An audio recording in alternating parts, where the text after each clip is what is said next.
प्रिय छात्रों, नमो नमः। संस्कृत की आज की कक्षा में हम लोग यस्य बुद्धिः तस्य बलम चैप्टर का अध्ययन करेंगे।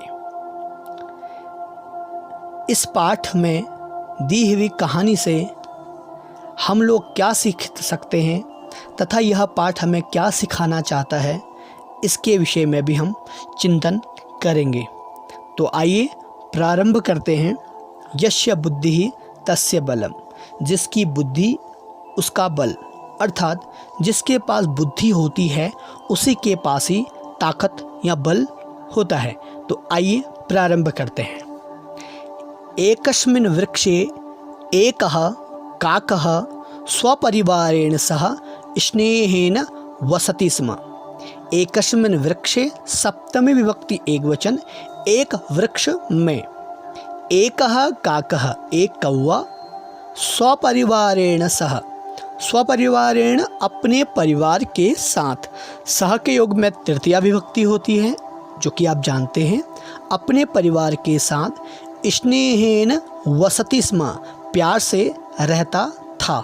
स्म का अर्थ होता है था, वसति स्म रहता था। इस लाइन में आप लोग एकः काकः शब्द देख रहे हैं।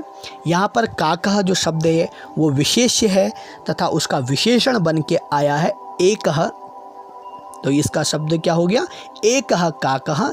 एकः आ गया विशेषण और काकः है विशेष्य। आगे चलते हैं। तत्र एकः सर्पः अपि वसति स्म।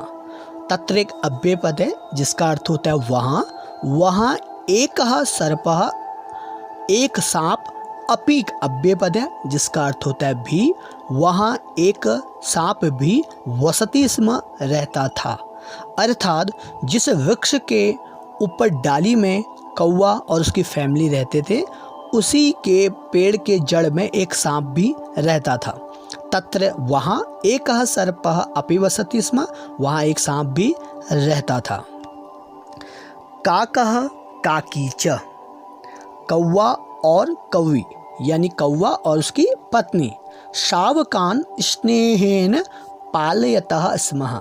शावकान का अर्थ होता है अपने बच्चों को, ठीक है, बच्चों को स्नेहेन प्यार से, पालयतः स्म पालते थे। कौवा और उसकी पत्नी अपने बच्चों को प्यार से पालते थे। सर्पः एतान शावकान दृष्ट्वा अचिंतयत्। जब कौवा अपने बच्चों को पालता था उस वृक्ष में, तब एक बार सांप ने उसके बच्चों को देख लिया। उसके बच्चों को देखा तो क्या सोचा? सर्पः एतान शावकान दृष्ट्वा, सांप ने इन बच्चों को देखकर, एतान शावकान इन बच्चों को देखकर, अचिंतयत देखकर सोचा, दृष्ट्वा देखकर, यहाँ पर त्वा प्रत्यय है दृष्ट्वा में, दृष्ट्वा देखकर, अचिंतयत का अर्थ होता है सोचा। क्या सोचा? अहम अवश्यम, मैं अवश्य, एव का अर्थ होता है ही, मैं अवश्य ही एतान शावकान भक्षिष्यामि, मैं अवश्य ही, एव एक अव्यय पद है जिसका अर्थ होता है ही, मैं अवश्य ही एतान शावकान इन बच्चों को भक्षिष्यामि खाऊंगा। एकदा सह सर्पः औषरम लब्ध्वा शावकान अखादत। एक बार उस सर्प ने, सह सर्पः उस सर्प ने, औषरम लब्ध्वा, औषरम, औषर लब्ध्वा का मतलब होता है प्राप्त कर, औषर प्राप्त कर, शावकान अखादत उसके बच्चों को खा लिया। उस सांप ने कौवे के बच्चों को जैसे ही मौका मिला वैसे ही उस बच्चों को खा लिया। काकः काकी च, कौवा और कौवी बहुविलापम अकुरुताम। कौवा और कौवी ने बहुत विलाप किया, बहुत ज़्यादा उन दोनों ने क्या किया? विलाप किया। विलाप का अर्थ होता है बहुत ज़्यादा वो दोनों दुखी हुए। अकुरुताम दोनों हुए, विलाप किया। काकः सर्पस्य विनाशस्य उपायम अचिंतयत्। काकः सर्पस्य विनाशस्य उपायम अचिंतयत्। कौवे ने सांप के विनाश का, दोनों में ही षष्ठी विभक्ति एक वचन है, तो कौवे ने सांप के विनाश का उपायम अचिंतयत, उपाय सोचा। क्या सोचा देखते हैं। काकः काकीम कथयति, कौवा अपनी पत्नी कौवी से कथयति का अर्थ होता है कहता है। राजकुमारः, राजकुमार, प्रतिदिनं सरोवरे, रोज सरोवर में स्नानाय आगच्छति, नहाने के लिए आता है। सह, वह, स्ववस्त्राणि आभूषणानि च, स्ववस्त्राणि का अर्थ होता है अपने वस्त्रों को और आभूषणों को, अवतार्य का अर्थ होता है उतार कर, यहाँ पर ल्यप प्रत्यय है, अवतार्य का अर्थ होता है उतार कर, एकस्याम शिलायाम स्थापयति, एकस्याम शिलायाम, शिलायाम का अर्थ होता है पत्थर में, पत्थर के ऊपर, एकस्याम शिलायाम, यहाँ पर शिलायाम विशेष्य है और एकस्याम उसका विशेषण, तो एक शिला में स्थापयति का अर्थ होता है रखता है।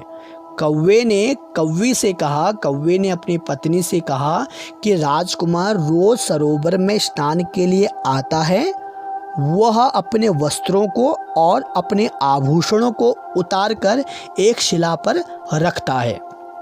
त्वं तस्य हारम गृहीत्वा, कौवे ने अपनी पत्नी से कहा कि तुम तस्य हारम, उसका हार, गृहीत्वा में ल्यप त्वा प्रत्यय है, ग्रहण कर अर्थात लेकर, तुम उसका हार को, तुम उसके हार को लेकर सर्पस्य कोटरे छिपा, सांप के बिल में फेंक दो। सर्पस्य, सांप के, कोटरे का अर्थ होता है बिल में, छिप का मतलब फेंक दो।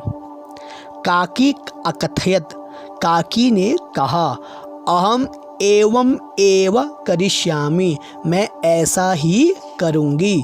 ठीक है, नेक्स्ट चलते हैं। एकदा अवसरम लब्ध्वा, एकदा अव्यय पद है, एक बार, अवसरम लब्ध्वा, अवसर प्राप्त कर, काकी राजकुमारस्य हारम गृहीत्वा कोटरे अक्षिपत, कौवी ने राजकुमार के हारम गृहीत्वा, राजकुमार के हार को ग्रहण कर, लेकर, कोटरे अक्षिपत, जो उसका बिल था उसमें अक्षिपत का मतलब उसके बिल में फेंक दिया, उसके बिल में फेंक दिया या बिल में डाल दिया। जब राजकुमार स्नान के लिए सरोवर में आता था, तो सरोवर में जब वो आता था उसके साथ बहुत सारे सैनिक भी आते थे। जैसे ही कौवी ने राजकुमार के हार को ग्रहण किया, उसी समय सैनिकों ने कौवी को देख लिया और जब कौवी उड़ने लग गई तो उसका अनुसरण यानी उसका पीछा करते हुए वो उसके पीछे भागे। तो आगे देखते हैं। सैनिकाः काकीम अनुसरन्तः तत्र एव वृक्षस्य समीपम् आगच्छन्।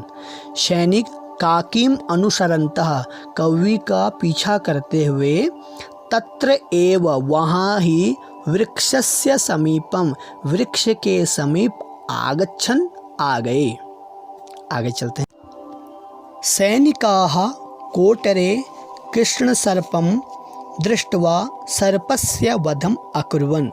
सैनिकों ने बिल में कृष्ण सर्पम के काले सांप को दृष्ट्वा देखकर सर्पस्य वधम अकुर्वन्, सर्प का वध कर दिया।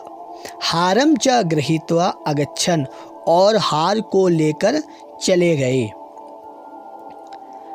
एवं दुष्ट सर्पस्य वधः अभवत्। इस प्रकार दुष्ट सर्पस्य, दुष्ट सांप का, वधः अभवत्, वध हो गया। कृष्ण सर्पम मृतम दृष्ट्वा, काले सांप को मरा हुआ देखकर, दृष्ट्वा में त्वा प्रत्यय है जिसका अर्थ कर और करके होता है। तो कृष्ण सर्प को देखकर काकः काकी च, कौवा और उसकी पत्नी कौवी, निश्चितौ अभवताम, निश्चिंत हो गए। धन्यवाद।